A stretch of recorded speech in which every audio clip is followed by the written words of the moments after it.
ये कहानी द्वापर युग की है।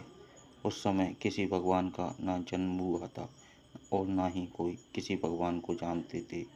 उस समय साधु संतों के एवं ऋषि मुनियों के कुछ आश्रम हुआ करते थे। साधु संतों के बताने पर शिवा हर रोज एक मिट्टी का लिंग बनाकर उसकी पूजा करता रहता था और बहुत दिन बीत चुके, लेकिन उस पूजा का कोई भी परिणाम निकलकर सामने नहीं आया। कैलाश पर्वत पर आई एक बालिका को दुल्हन के रूप में देखकर सारे हैरत में पड़ गए और वे शिवा के पास जाकर बैठ गई और लोगों ने उससे पूछा, तुम कौन हो, कहाँ से आई हो? मैं शिवा की ओर देखकर बोली, ये मेरे पति हैं।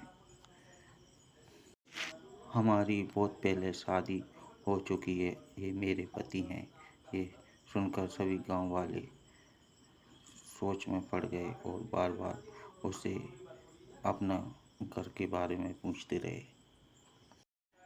10 से 15 दिन उसका घर ढूंढने में लग गया, लेकिन किसी को उस बालिका का कोई घर का अता पता नहीं चला और अंत में उन्होंने शिवा के साथ में उसका ब्याह कराने का निश्चय कर लिया और उसके साथ में विवाह करा दिया।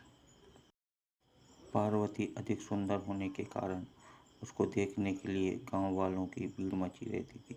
अब तो गांव वाले भर भर के अनाज, खाने की चीज़ें लाने लगे थे। अब तो गांव वाले भी नंदी को उसके स्थान पर चारा खिलाने लगे और नंदी उनका रक्षक बना हुआ था। गांव वाली वृद्ध औरतें अक्सर वहां रुका करती थीं।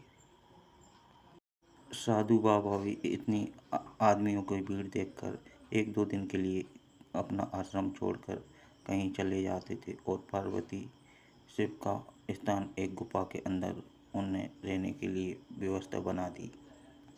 शिव पार्वती के विवाह को अब 1 वर्ष बीत चुका था। दोनों एक दूसरे का सहारा बन चुके थे और आश्रम में अपना जीवन व्यतीत कर रहे थे।